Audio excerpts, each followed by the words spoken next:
Fishing area. अध्यक्ष जी बहुत बहुत धन्यवाद। आपने हमें आज महामहिम राष्ट्रपति जी के अभिभाषण पे बोलने का मौका दिया है। मैं इस सदन में तीसरी बार आया हूं और मैं दिल्ली से नॉर्थ ईस्ट दिल्ली के जनता का बहुत धन्यवाद करना चाहता हूं, जिन्होंने हमें तीसरी बार चुन के भेजा और सिर्फ हमें ही नहीं भेजा बल्कि हमारे दिल्ली के 7 के 7 लोगों को तीसरी बार जिता करके भेजा है। हम सभी यहाँ सांसद खड़े हैं, जरा इनका संरक्षण करें अध्यक्ष जी। मात्र मुझे ही नहीं भेजा बल्कि हमारे 7 के 7 सांसदों को तीसरी बार भेजा और नरेंद्र मोदी जी में वो विश्वास दिलाया। आज तक दिल्ली में नया इतिहास बना, कभी तीसरी बार 7 सांसद 7-0 से जीत के आए ही नहीं। ये विश्वास है हमारे नरेंद्र मोदी जी के प्रति, देश के प्रधानमंत्री जी के प्रति। और मैं पूरी दिल्ली के सहित अपने लोकसभा के लोगों का बहुत धन्यवाद करना चाहता हूं। माननीय अध्यक्ष जी, हम जब 2014 में आए थे इस सदन में, तब हम एक दूसरी दुनिया से आए थे और जब हम सदन में घुसने जा रहे थे, जब मेरी नज़र पड़ी कि देश का प्रधानमंत्री बनने जा रहे एक व्यक्ति, जिन सीढ़ियों से लोग चप्पल जूते पहन के जा रहे थे, अचानक हमने देखा वो नरेंद्र मोदी जी उन सीढ़ियों पर माथा रख के झुक गए थे।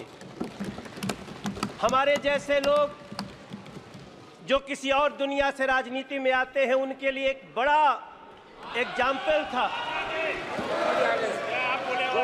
मैंने अध्यक्ष जी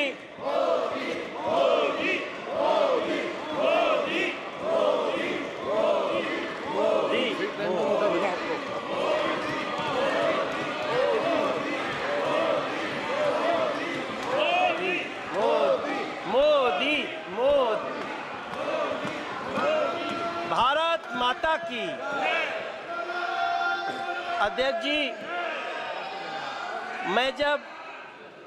जी, जब मैं पहली बार यहाँ आया था तो हमने देखा देश के होने वाले प्रधानमंत्री उन सीढ़ियों पर माथा रख के आगे बढ़ रहे थे। जब हम दूसरी बार, माननीय अध्यक्ष जी, जब हम दूसरी बार 2019 में जब हम संसद में आए तो हमने देखा देश के प्रधानमंत्री पद पे आ रहे नरेंद्र मोदी जी ने सबसे पहले संविधान को ऐसे माथा झुका करके प्रणाम किया। वो दृश्य हमारे लिए, और मैं समझता हूं मेरे सभी साथियों के लिए, हाथ में संविधान लेना भी ठीक है, लेकिन संविधान लहराना और संविधान की पूजा करना दोनों में अंतर है। हमने नरेंद्र मोदी जी को संविधान की पूजा करते हुए देखा है। इसलिए मैं बड़े ही विनम्रता से कहना चाहता हूं, राष्ट्रपति जी के अभिभाषण के बाद मैं जब दिल्ली के ही अपनी कुछ बातें करूंगा, दिल्ली के ही सौभाग्य को देखूंगा। कोई द्वारका एक्सप्रेस पे जाकर के गाड़ी चलाता होगा तब उसको समझ में आता होगा कि सरकार क्या होती है और कैसे लोगों का काम होता है। NH-24 पे जाते होंगे, आज दिल्ली मेरठ तक चली गई है अध्यक्ष जी। आज लोग दिल्ली में मेरठ से काम करने आते हैं और 35 से 40 मिनट में पहुंचते हैं। तब हम सबको गर्व होना चाहिए। हमें गर्व क्यों नहीं होना चाहिए जब हमें पता चलता है कि देश के 4 करोड़ 22 लाख बेघर को पहली बार घर मिल गया। हमें क्यों नहीं गर्व होना चाहिए अध्यक्ष जी जब 12 करोड़ घरों में टॉयलेट बन जाते हो, जब 52 करोड़ में गांव का आदमी हो। अध्यक्ष जी, हमारी माँ पहले एक हमारी गांव में काम करती थी, उनके लिए हमसे एक बार वो 20,000 रुपया मांग के दी थी और एक दिन वही हमारी माई हमसे कहती है, ए मनोज, तू जाना तला झुरी तिवारी के मेहरारू के उनके घर मिल गए, मोदी जी घर दिले बाड़े। अध्यक्ष जी, हम जानते हैं कि गांव में घरों में टॉयलेट न होने का क्या दंश होता था। हम लोग साइकिल से जाते थे तो सड़क पे खड़ी महिलाएं खड़ी हो जाती थीं। अगर उस दंश को किसी ने दूर किया, वो नरेंद्र मोदी जी, वो सरकार, हम क्यों न गर्व करें इस पे। 13 करोड़ घरों में नल से जल लगा दिए। हम दिल्ली में पाइप से घरों में गैस जा रही है, पाइप से गैस जा रही है, और दिल्ली में एक बैठी हुई आम आदमी पार्टी की सरकार नल से जल तक नहीं दे पाई। हम ये भी दंश इसी दिल्ली में देख रहे हैं। अध्यक्ष जी, कभी भारत मंडपम देखिए। मेरे विपक्ष के भी साथी लोग, आप लोग जाइए। आप जब जाएंगे तो आपको गर्व होगा। आप कभी, हाँ दादा, होता है, होगा। आप कभी यशो भूमि को देखिए, आप कभी बाबा साहब भीमराव अंबेडकर स्टडी सेंटर को देखिए। इसी दिल्ली में जिस बाबा साहब भीमराव अंबेडकर को अंतिम क्रिया के लिए 1 कट्ठा जमीन नहीं दिया गया, बुरा मत मानना, नाराज मत होना, उसी दिल्ली के हृदय में नरेंद्र मोदी जी ने 5 एकड़ में बाबा साहब का स्टडी सेंटर बना के दिया है। ये होता है सम्मान संविधान के प्रति और संविधान के बनाने वालों के प्रति।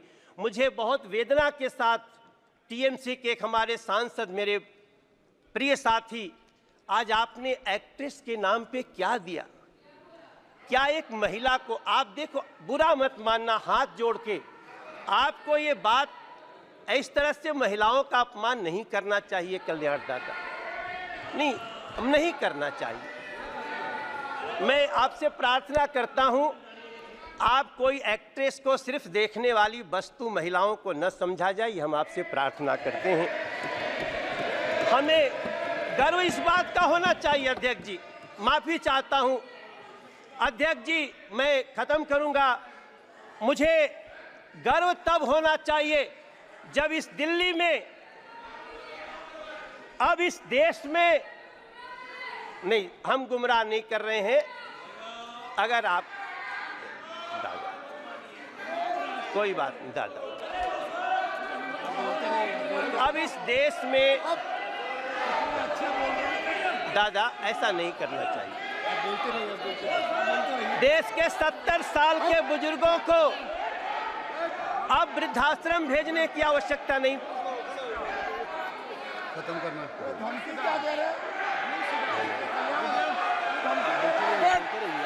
जी अध्यक्ष जी,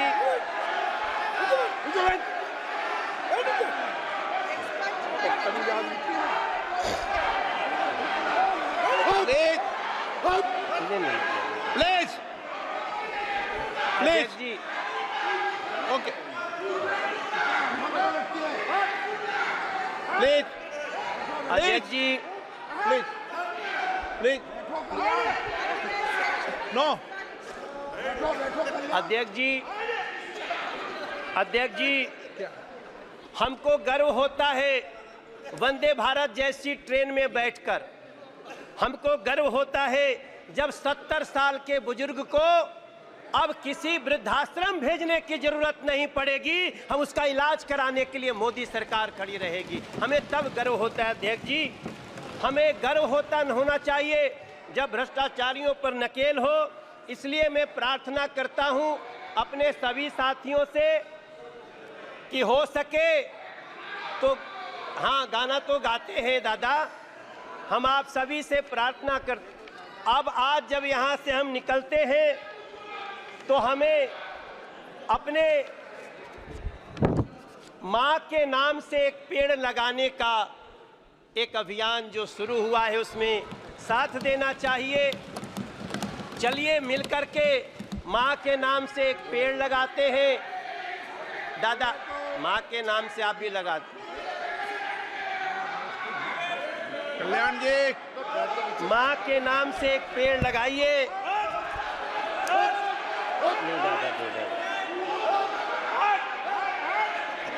और मैं, अध्यक्ष जी, मैं एक लाइन के, अत्यंत अभद्र प्लीज नरेंद्र मोदी जी सरकार को प्लीज तीसरी बार अगर इस देश की जनता ने चुन के भेजा है,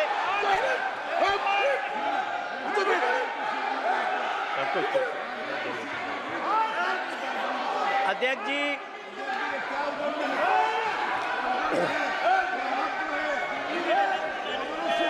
बैठो।